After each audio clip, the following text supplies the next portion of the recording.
오늘 하나님 말씀은 시편 106편 1절부터 6절까지 말씀을 보겠습니다. 할렐루야, 여호와께 감사하라. 그는 선하시며 그 인자하심이 영원함이로다. 누가 능히 여호와의 권능을 다 말하며 주께서 받으실 찬양을 다 선포하랴. 정의를 지키는 자들과 항상 공의를 행하는 자는 복이 있도다. 여호와여, 주의 백성에게 베푸시는 은혜로 나를 기억하시며 주의 구원으로 나를 돌보사 내가 주의 택하신 자가 형통함을 보고 주의 나라의 기쁨을 나누어 가지게 하사 주의 유산을 자랑하게 하소서. 우리가 우리의 조상들처럼 범죄하여 사악을 행하며 악을 지었나이다.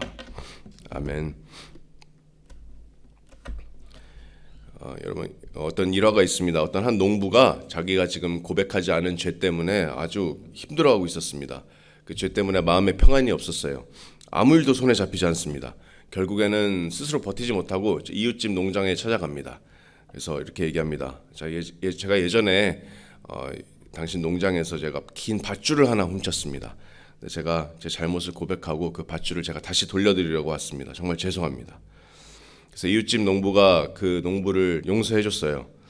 그래서 이제 그 농부는 용서를 받고 집에 갔습니다. 근데 집에 갔는데도 여전히 양심이 마음을 계속 찌르기를 멈추질 않아요. 그래서 이웃집 농부한테 다시 찾아갔습니다. 정말 죄송한데 제가 아까 얘기 못한 게 있습니다. 사실 제가 훔쳐갔던 그 밧줄 끝에 소 한 마리도 있었습니다. 여러분, 무슨 얘기입니까? 제가 밧줄도 훔치고 소도 훔쳤다는 얘기죠. 여러분, 이 이야기의 교훈이 뭘까요? 잘못을 고백할 거면 여러분 전부 털어놔야 됩니다. 그래야지 그 고백이 진짜 고백이고 또 죄에서 돌이키는 회개로 이끌어줍니다. 그제야 진정한 마음의 평안이 있고 또 관계의 회복이 있을 수가 있습니다. 여러분, 오늘 시편 106편이 그런 시편입니다. 시편 106편은 아마도 성경에서 가장 긴 죄 고백 중에 하나일 겁니다. 6절부터 46절까지 무려 49절이나 되는 이스라엘의 긴 죄에 대한 고백입니다. 출애굽부터 바벨론 포로기까지 약 한 800년 정도 되는 이스라엘의 역사를 다루고 있고, 또 시편, 우리가 지난 며칠 동안 살펴봤던 시편 105편과 함께 그래서 역사 시편으로 분류됩니다. 근데 시편 105편이랑은 조금 다른 주제의 노래입니다. 시편 105편은 이스라엘의 그 긴 역사 가운데 신실하신 약속을 잊지 않으시는 신실하신 하나님에 대한 노래라면, 시편 106편은 그런 긴 이스라엘의 역사 가운데 하나님께 신실하지 못했던 이스라엘을 나타내는 그런 주제의 노래입니다. 우리가 지난 며칠 동안 시편 105편을 통해서도 우리가 정말 많은 교훈을 얻었지만 시편 106편을 통해서도 정말 많은 교훈을 얻을 수가 있습니다. 오늘은 특별히 1절부터 6절을 통해서 교훈을 얻기를 원하는데요. 우리가 죄에서 돌이키는 세 가지 단계를 한번 배워보겠습니다. 죄에서 돌이키는 세 가지 단계는 바로 오늘 본문에서 나온 세 가지 단계는 바로 찬양과 또 호소와 다음 고백입니다. 찬양과 호소와 고백입니다.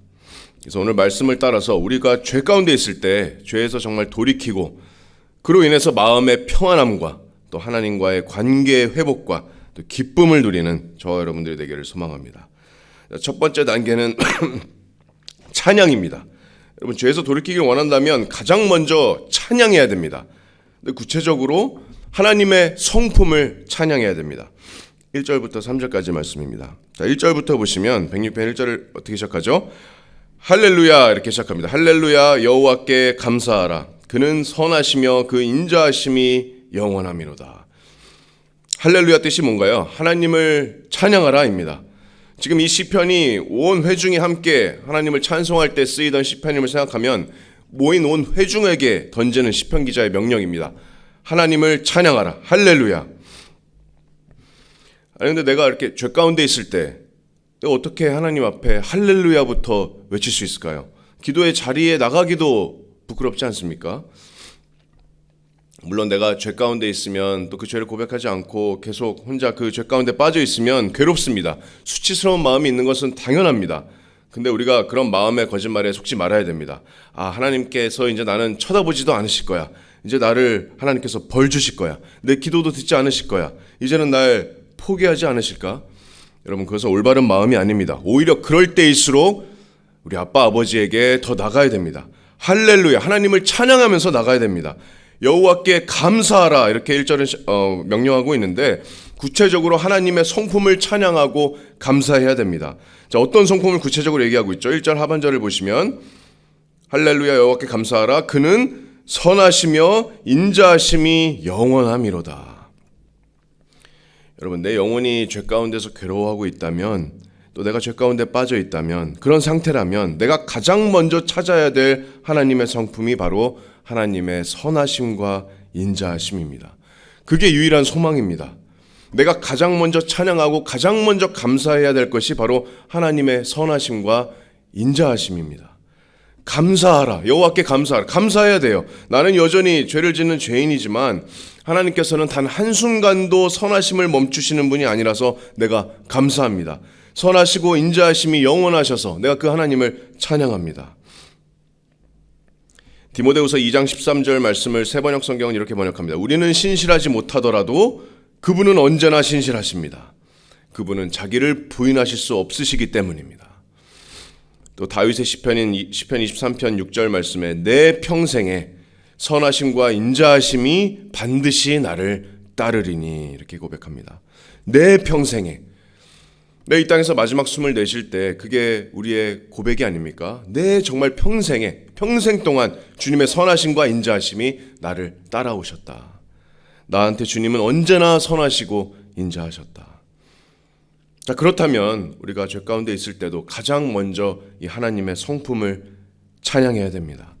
그 하나님의 놀라우신 영광이 너무 높아서 첫째로 우리가 온전히 이해할 수가 없습니다. 그 영광이 너무나도 높아서 2절 상반절을 보시면 누가 능히 여호와의 권능을 다 말하며, 이것을 다 우리가 피조물의 지성으로는 헤아릴 수가 없어요. 그 둘째로는 누가 능히 여호와의 권능을 다 말하며 주께서 받으실 찬양을 다 선포하랴. 어떤 인간의 고귀한 미사옥으로도 하나님의 그 위대하심과 영광을 표현할 수가 없습니다. 그리고 선포합니다. 3절을 보시면 정의를 지키는 자들과 항상 공의를 행하는 자는 복이 있도다. 여러분, 하나님께 복과 형통함을 받는 사람이 누굽니까? 저 여러분은 알고 있습니다. 우리 시편 1편 1절 말씀에 복 있는 사람은 악인의 꾀를 따르지 아니하며 죄인들의 길에 서지 아니하며 오만한 자들의 자리에 앉지 아니하고 오직 여호와 율법을 즐거워하며 그 율법을 주야로 묵상하는도다. 그는 시냇가에 심은 나무가 철을 따라 열매를 맺으며 그 잎사귀가 마르지 아니함 같으니 그가 하는 모든 일이 다 형통하리로다. 여러분, 이게 진짜 복 받는 방법입니다. 복 빌기 위해서 딴 데 어디 갈 필요 없어요. 하나님께 순종하는 자들, 사랑으로, 하나님을 사랑함으로 계명을 지키는 자들, 하나님의 말씀을 사모하는 사람들, 주야로 묵상하는 사람들, 빛 가운데 거하는 자들, 그 사람들이 하나님이 주시는 복의 열매를 누리게 될 겁니다. 만사가 형통하게 될 겁니다. 여러분, 이렇게 죄 가운데 있을 때 죄에서 돌이키는 첫 단계는 바로 이렇게 하나님의 성품을 찬양하고 선포하는 겁니다. 왜냐하면 하나님의 영원한 선하심과 인자하심만이 우리들의 유일한 소망입니다. 죄 가운데 있을 때 우리의 유일한 소망이에요. 그리고 또 찬양과 감사의 이유이기 때문입니다. 다음으로 죄에서 돌이키는 두 번째 말씀에서 우리가 살펴보는 두 번째 단계는 찬양에 이어서 하나님께 올리는 호소입니다. 호소. 어디에 호소하냐면 하나님의 은혜에 호소하는 겁니다. 4절과 5절 말씀을 보겠습니다. 4절 5절 보시면 여호와여 주의 백성에게 베푸시는 은혜로 나를 기억하시며 주의 구원으로 나를 돌보사 내가 주의 택하신 자가 형통함을 보고 주의 나라의 기쁨을 나누어 가지게 하사 주의 유산을 자랑하게 하소서. 자, 하나님의 성품을 찬양한 이후에 이제 하나님께 올리는 간구죠. 하나님께 들리는 호소입니다. 자, 이 시편 기자는 하나님의 성품을 찬양한 이후에 하나님께 호소의 간구를 이제 시작하는데 4절을 보시면 어떻게 호소하죠? 주의 백성에게 베푸시는 은혜로 나를 기억하여 주시옵소서. 주의 구원으로 나를 돌보아 주시옵소서. 이렇게 호소합니다. 여러분, 그냥 일반적인 은혜가 아닙니다. 주의 백성에게 베푸시는 은혜에 호소하고 있습니다. 다시 말하면 나는 주님의 백성입니다. 나는 주님의 사람입니다. 나는 주님께서 선물로 주신 구원의 은혜를 받은 사람입니다. 그 은혜로 주께서 주의 백성에게 베푸시는 은혜로 나를 기억하시고 나를 돌보아 주시옵소서라는 호소입니다.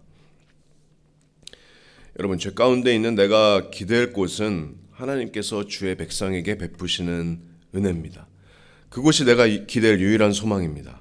나는 주님의 은혜를 받은 사람이기에 주의 백성에게 베푸시는 은혜에 내가 달려갈 수밖에 없는 겁니다. 그래서 내가 나의 주님에게 달려가는 겁니다. 4절 하반절을 보시면 주의 구원으로 나를 돌보사 이렇게 간구를 하는데 나는 죽어 마땅할 죄인이지만 나에게 부어진 그 주님의 구원의 은혜는, 주님의 백성에게 부어진 구원의 은혜는 너무나도 특별한 주님의 은혜입니다. 일반 사람들에게 다 부어지는 은혜가 아니에요. 구원받은 사람들에게 부어지는 주님의 특별한 은혜입니다. 그래서 디모데전서 1장 13절에서 14절에 사도 바울이 이렇게 고백하죠. 내가 전에는 비방자요 박해자요 폭행자였으나 도리어 긍휼을 입은 것은 내가 믿지 아니할 때 알지 못하고 행하였음이라. 14절에 우리 주의 은혜가 그리스도 예수 안에 있는 믿음과 사랑과 함께 넘치도록 풍성하였도다. 자신의 구원을 간증하면서 하나님의 은혜가, 주의 은혜가 그리스도 예수 안에 있는 믿음과 사랑과 함께 넘치도록 풍성하였다. 그 은혜가 넘치도록 풍성합니다. 그게 주의 백성에게 베푸신 하나님의 은혜입니다. 주의 구원입니다. 5절 보시면 계속 이런 표현이 계속돼요. 주의 택하신 자들, 주의 나라, 주의 유산을 자랑하게 하옵소서. 계속 주의 백성에게 베푸신 은혜, 주의 구원, 주의 택하신 자, 주의 나라, 주의 유산. 하나님의 백성들이 외칠 수 있는 그런 간구의 호소입니다. 그 은혜로 나를 기억하시고 그 구원으로 나를 돌보시고 그 기쁨을 나누게 하시고 주의 유산을 자랑하게 하옵소서. 결국에는 주님께 영광 돌리게 하옵소서. 여러분, 죄에서 돌이키려면 택하신 자들에게 베푸신 은혜를 힘입어서 우리가 하나님께 간구해야 됩니다. 여러분, 그래서 다윗도 죄의 괴로움 가운데 있을 때 가장 먼저 호소한 것이 하나님의 은혜였습니다. 시편 51편은 이런 표제가 있습니다. 다윗의 시, 인도자를 따라 부르는 노래. 다윗이 밧세바와 동침한 후 선지자 나단이 그에게 왔을 때, 자신의 죄를 책망받고 다윗이 쓴 시편인데 1절이 어떻게 시작하냐면 시편 51편 1절에 하나님이여 주의 인자를 따라 내게 은혜를 베푸시며 주의 많은 긍휼을 따라 내 죄악을 지워주소서. 이렇게 고백합니다. 하나님께 이렇게 간구합니다. 주의 은혜를 따라서 내게 긍휼을 베풀어 주시옵소서. 그 은혜를 따라서 내 죄악을 지워주시옵소서. 다윗도 하나님의 은혜에 기댔습니다. 하나님의 은혜에 호소했습니다. 택하신 자들을 향한 주의 백성에게 베푸신 은혜에 호소했습니다. 그리고 그 은혜와 구원으로 나를 돌보실 때 내가 주의 유산을 자랑하겠습니다. 주님께 영광 돌리겠습니다. 그의 은혜의 영광을 찬송하겠습니다. 결단할 수 있습니다.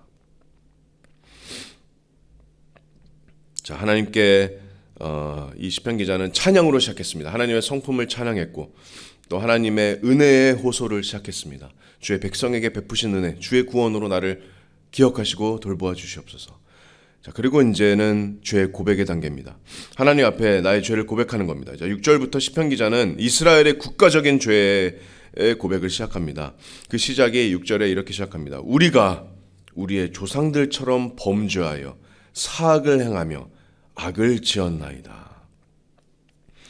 6절에 이렇게 시작해서 7절부터 계속해서 조상들이 어떤 죄를 지었는지, 홍해에서 하나님께 범죄했고 우상을 섬겼고 하나님을 시험했고, 14절에 보시면 19절에 보시면 만든 우상을 경배했고 소의 형상으로 바꾸었고 하나님을 잊었고, 계속된 이스라엘 조상들의 죄의 고백이 이루어집니다. 그런데 이 시편 기자는 우리가 우리의 조상들처럼 범죄하여 사악을 행하며 악을 지었나이다, 이렇게 고백합니다. 여러분, 매일매일의 삶에서 하나님의 은혜를 경험하는 일이요, 여러분 하나님의 성품을 찬양해야 됩니다. 하나님의 은혜에 기대해야 됩니다. 하지만 내가 죄에 대한 고백 없이는 불가능합니다. 우리가 시편 기자와 같이 고백해야 됩니다. 6절이 그래서 중요합니다. 우리가 우리 조상들과 같이 죄를 지었습니다. 다른 말로 하면 우리 조상들의 죄, 그리고 나의 죄, 우리의 죄 다르지 않습니다. 조상들의 죄, 나의 죄 본질적으로 같습니다. 본질적으로 우리는 하나님께 죄를 지었습니다. 여러분, 다윗도 그렇게 고백했습니다. 다윗도 시편 51편 4절에 내가 주께만 범죄하여 주의 목전에 악을 행하였사오니 주께서 말씀하실 때 의로우시다 하고 주께서 심판하실 때 순전하시다 하리이다. 여러분, 다윗은 직접적으로 밧세바에게 간음을 범했고 또 밧세바의 남편인 우리아를 간접적으로 살해하는 그런 죄를 범했고 나라 백성들에게도 왕으로서 죄를 범했지만 다윗이 뭐라고 고백합니까? 내가 주께만 범죄하였습니다. 주의 목전에서 내가 악을 행하였습니다. 이렇게 고백합니다. 오늘 시편 기자도 그렇게 고백합니다. 우리 조상들과 같이 우리도 사악을 범했습니다. 범죄하여 사악을 행하며 악을 지었습니다. 본질적으로 우리가 하나님 앞에 죄를 짓는 겁니다. 내가 주께만 범죄하였습니다. 여러분, 하나님 앞에 나에게 죄에 대한 고백으로 나아갈 때 여러분 거기가 끝이 아닙니다. 하나님께 죄를 고백하는 그곳은 새로운 시작입니다. 그래서 다윗이 이렇게 고백한 겁니다. 시편 51편 17절 말씀에 하나님께서 구하시는 제사는 상한 심령이라. 하나님이여 상하고 통회하는 마음을 주께서 멸시하지 아니하시리이다. 우리가 상하고 통회하는 마음으로 하나님께 죄를 고백하며 나아갈 때 거기가 끝이 아닙니다. 거기가 새로운 시작입니다. 하나님께서 그 마음을 멸시하지 않으시고 이제는 주님께서 주시는 그 은혜의 바다에 잠길 시간입니다. 하나님께서 주시는 정말 놀라우신 은혜가 있습니다. 그것이 하나님의 약속입니다. 여러분, 오늘 짧은 말씀이지만 1절부터 6절을 통해서 우리가 죄에서 돌이키는 세 가지 단계를 살펴봤습니다. 첫 번째 단계는 하나님의 선하시고 인자하신 성품을 찬양함으로 시편 기자가 시작했습니다. 내가 신실하지 못하고 죄를 짓더라도 영원히 선하시고 인자하신 우리가 하나님을 찬양합니다. 할렐루야, 하나님께 감사하라. 그리고 이제 두 번째, 택하신 자들을 향한 하나님의 은혜에 대한 호소로 시작합니다. 나는 죄를 짓고 넘어지지만 나를 택하신 주의 은혜로 나를 기억해 주시고 나를 향하신 그 구원으로 나를 돌보아 주옵소서. 그리고 이제 내 죄악을 하나님 앞에 고백합니다. 내가 하나님께 악을 행하였습니다. 주께 범죄했습니다. 여러분, 혹시 아직도 하나님 앞에서 고백하지 않고 돌이키지 않은 죄가 있지는 않으신지 우리 마음을 살펴봤으면 좋겠습니다. 만약에 그런 죄들이 있다면 제가 서두에 말씀드리는 그런 예화처럼 밧줄과 소를 훔친 농부처럼 마음에 평안이 없을 겁니다. 양심이 계속 나를 찌를 겁니다. 구원의 즐거움도 사라질 거예요. 하나님과의 교제가 가로막히게 될 겁니다. 괴로울 겁니다. 그 상태를 구체적으로 묘사한 시편이 다윗의 시편입니다. 시편 32편 말씀에 다윗이 이렇게 고백합니다. 괴로움에 이렇게 신음합니다. 시편 32편 3절 말씀에 내가 입을 열지 아니할 때 종일 신음함으로 내 뼈가 쇠하였도다. 주의 손이 주야로 나를 누르시오니 내 진액이 다 빠져서 여름 가뭄에 마름같이 되었나이다. 얼마나 괴로우면 내 몸에 진액이 지금 다 빠져서 여름 가뭄에 마름같이 말랐다고 이렇게 표현합니까? 그런데 바로 5절에 이어서 내가 이르기를 내 허물을 여호와께 자복하리라 하고 주께 내 죄를 아뢰고 내 죄악을 숨기지 아니하였더니 곧 주께서 내 죄악을 사하셨나이다. 우리가 주님께 고백으로 나아갈 때 주님께서 주시는 즉각적인 은혜가 있습니다. 요한일서 1장 9절 말씀도 만일 우리가 우리 죄를 자백하면 그는 미쁘시고 의로우사 우리 죄를 사하시며 우리를 모든 불의에서 깨끗하게 하실 것이요. 이미 내 모든 죄를 씻으신 그 예수 그리스도의 그 십자가의 용서가 내 삶에 매일매일 적용될 겁니다. 이미 내 죄를 씻으신 예수님의 보혈이 지금도 계속해서 나의 모든 죄를 캔슬하고 계십니다. 내가 죄 지을 때 언제나 요한일서 2장 1절 말씀해 보시면 언제나 나를 위해서 대언하시는 대언자가 계십니다. 여러분, 그 주님께 나아가기만 하면 됩니다. 내가 그 애통한 마음으로 상한 심령으로 찬양과 또 호소와 고백으로 하나님께 나아가면 됩니다. 그리고 그때 하나님께서 내려주시는 그 무한한 은혜를 다시 받고 내가 일어서면 됩니다. 죄에서 돌이키면 됩니다.